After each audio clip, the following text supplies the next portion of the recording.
ನಮಸ್ಕಾರ ವೀಕ್ಷಕರೇ, ನಾಳೆಯಿಂದ ಈ ಕೆಲವೊಂದು ರಾಶಿಗಳಿಗೆ ಲಕ್ಷ್ಮೀ ದೇವಿಯ ಸಂಪೂರ್ಣ ಕೃಪೆ ಮತ್ತು ಆಶೀರ್ವಾದ ಸಿಗ್ತಾ ಇದೆ. ಮುಂದಿನ 2 ತಿಂಗಳವರೆಗೂ ಕೂಡ ಈ ರಾಶಿಯವರಿಗೆ ಗಜಕೇಸರಿ ಯೋಗ ಮತ್ತು ಮನೆಯಲ್ಲಿ ದುಡ್ಡಿನ ಒಂದು ಆಗಮನವಾಗುತ್ತೆ. ಮನೆಯಲ್ಲಿ ದುಡ್ಡಿನ ಸುರಿಮಳೆ ಸುರಿಯುತ್ತೆ. ಭರ್ಜರಿ ಇವರಿಗೆ ಒಂದು ಯೋಗ ಅಂತಲೇ ನಾಳೆಯಿಂದ ಹೇಳ್ಬೋದು. ಹಾಗಾದರೆ ನಾಳೆ ಒಂದು ಮಂಗಳವಾರದಿಂದ ಯಾವೆಲ್ಲ ರಾಶಿಗಳಿಗೆ ಯಾವೆಲ್ಲ ಒಂದು ಅದೃಷ್ಟದ ದಿನಗಳು ಶುರುವಾಗುತ್ತೆ ಅಂತ ನಾವು ಇವತ್ತಿನ ಈ ವಿಡಿಯೋದಲ್ಲಿ ನಿಮಗೆ ಸಂಪೂರ್ಣ ಮಾಹಿತಿನ ನಾವು ತಿಳಿಸ್ಕೊಡ್ತೀವಿ. ಬನ್ನಿ, ಅದಕ್ಕೂ ಮುನ್ನ ನೀವು ಕೂಡ ತಾಯಿ ಲಕ್ಷ್ಮೀ ದೇವಿಯ ಭಕ್ತರಾಗಿದ್ದರೆ ಈ ಒಂದು ವಿಡಿಯೋನ ಪ್ರತಿಯೊಬ್ಬರು ಕೂಡ ಲೈಕ್ ಮಾಡಿ. ಹಾಗೆ ನೀವೇ ನಮ್ಮ ದೇಗುಲ ದರ್ಶನ ಯೂಟ್ಯೂಬ್ ಚಾನಲನ್ನು ಸಬ್ಸ್ಕ್ರೈಬ್ ಮಾಡಿಲ್ಲ ಅಂದರೆ ಈಗಲೇ ಸಬ್ಸ್ಕ್ರೈಬ್ ಮಾಡಿಕೊಂಡು ಪಕ್ಕದಲ್ಲಿ ಬರುವ ಬೆಲ್ ಬಟನ್ನ ಪ್ರೆಸ್ ಮಾಡಿಕೊಂಡು. ಓಂ ಶುದ್ಧ ಕೊಳ್ಳೆಗಾಲದ ಜ್ಯೋತಿಷ್ಯರು ನಿಮ್ಮ ಜೀವನದಲ್ಲಿ ಸಮಸ್ಯೆಗಳಾದ ವಿದ್ಯೆ, ಆರೋಗ್ಯ, ಹಣಕಾಸು ಮತ್ತು ಹಣಕಾಸಲ್ಲಿ ಯಾವುದೇ ತೊಂದರೆಗಳಿದ್ದರೂ ಕೂಡ ಮತ್ತು ಪ್ರೀತಿಯಲ್ಲಿ ನಮಗೆ ಮೋಸ, ಸ್ತ್ರೀ ಪುರುಷ ವಶೀಕರಣ, ಇನ್ನೂ ಅನೇಕ ನಿಮ್ಮ ಜೀವನದ ಗುಪ್ತ ಘೋರ ಸಮಸ್ಯೆಗಳಿಗೆ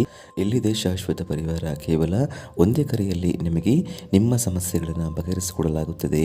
ಪಂಡಿತ್ ನೀಲಕಂಠ ಶಾಸ್ತ್ರಿ ನಂಬರ್ 1 ವಶೀಕರಣ ಸ್ಪೆಷಲಿಸ್ಟ್. ನಿಮ್ಮ ಜೀವನದಲ್ಲಿ ಇರುವ ಸಮಸ್ಯೆಗಳನ್ನು ಬಗೆಹರಿಸಿಕೊಳ್ಳಲು ಈಗಲೇ ಕರೆ ಮಾಡಿ.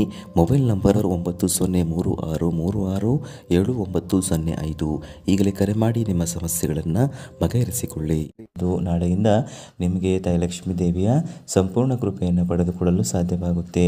ಮತ್ತು ನಿಮ್ಮ ಒಂದು ಯಾವುದೇ ಕೆಲಸಗಳನ್ನು ಮಾಡಿದರೂ ಕೂಡ ನಾಳೆಯಿಂದ ಅದರಲ್ಲಿ ಒಂದು ದೊಡ್ಡ ಲಾಭವನ್ನು ಪಡ್ಕೊಳ್ತೀರಿ. ನಿಮ್ಮ ಉದ್ಯೋಗದಲ್ಲಿ ಯಾವುದಾದ್ರೂ ತೊಂದರೆಗಳಿದ್ದರೆ ಆ ತೊಂದರೆಗಳೆಲ್ಲ ಬಗೆಹರಿದು ನಿಮ್ಮ ಒಂದು ಕೆಲಸ ತುಂಬಾ ಅಚ್ಚುಕಟ್ಟಾಗಿ ನೀವು ಮಾಡಬಹುದು. ಹಾಗೆ ನಿಮ್ಮ ಒಂದು ಜೀವನದಲ್ಲಿ ಎಲ್ಲವೂ ಕೂಡ ನಾಳೆಯಿಂದ ಬದಲಾವಣೆ ಆಗ್ತಾ ಹೋಗುತ್ತೆ. ನೀವು ಮಾಡುವ ಉದ್ಯೋಗ ಮತ್ತು ವ್ಯಾಪಾರ ವ್ಯವಹಾರದಲ್ಲಿ ಕೂಡ ಅಭಿವೃದ್ಧಿಯನ್ನು ಕಾಣ್ತೀರಿ ಮತ್ತು ಸಾಕಷ್ಟು ರೀತಿಯ ಫಲ ಎಂಬುದು ನಿಮಗೆ ನಾಳೆಯಿಂದ ದೊರೀತಾ ಹೋಗುತ್ತೆ ಅಂತಲೇ ಹೇಳ್ಬೋದು. ಇನ್ನು ನಿಮ್ಮ ಜೀವನದಲ್ಲಿ ಎಲ್ಲವೂ ಕೂಡ ತುಂಬಾ ಉತ್ತಮವಾಗಿರಲು ಸಾಧ್ಯವಾಗುತ್ತೆ. ಕುಟುಂಬ ಜೀವನ ತುಂಬಾ ಉತ್ತಮವಾಗಿರುತ್ತೆ. ಕುಟುಂಬದವರು ಕೂಡ ಸದಾ ನಿಮಗೆ ಬೆಂಬಲವಾಗಿರಲು ಸಾಧ್ಯವಾಗುತ್ತೆ. ಇನ್ನು ಧಾರ್ಮಿಕ ಕ್ಷೇತ್ರಗಳಿಗೆ ಕುಟುಂಬದೊಂದಿಗೆ ನೀವು ಭೇಟಿ ಮಾಡ್ತೀರಿ. ಇದರಿಂದ ನಿಮಗೆ ತುಂಬಾ ಅನುಕೂಲವನ್ನು ನೀವು ಪಡೆದುಕೊಳ್ಳಲು ಸಾಧ್ಯವಾಗುತ್ತೆ. ಇನ್ನು ವ್ಯಾಪಾರ ಮತ್ತು ವ್ಯವಹಾರವನ್ನು ನಡೆಸ್ತಾ ಇರೋದು ಕೂಡ ವ್ಯಾಪಾರದಲ್ಲಿ ಸಾಕಷ್ಟು ರೀತಿಯ ಪ್ರಗತಿಯನ್ನು ಕಾಣ್ತೀರಿ. ವಿದೇಶಿಗಳಿಗೆ ಕೂಡ ನೀವು ವ್ಯಾಪಾರ ವ್ಯವಹಾರ ಮಾಡಲು ತೆರಳುತ್ತೀರಿ ಅಂತಲೇ ಹೇಳ್ಬೋದು. ಇನ್ನು ನಾಳೆ ಒಂದು ಮಂಗಳವಾರದಿಂದ ನಿಮಗೆ ಯಾವುದೇ ಒಂದು ಕೆಲಸಗಳನ್ನು ಮಾಡಿದರೂ ಕೂಡ ಅದರಲ್ಲಿ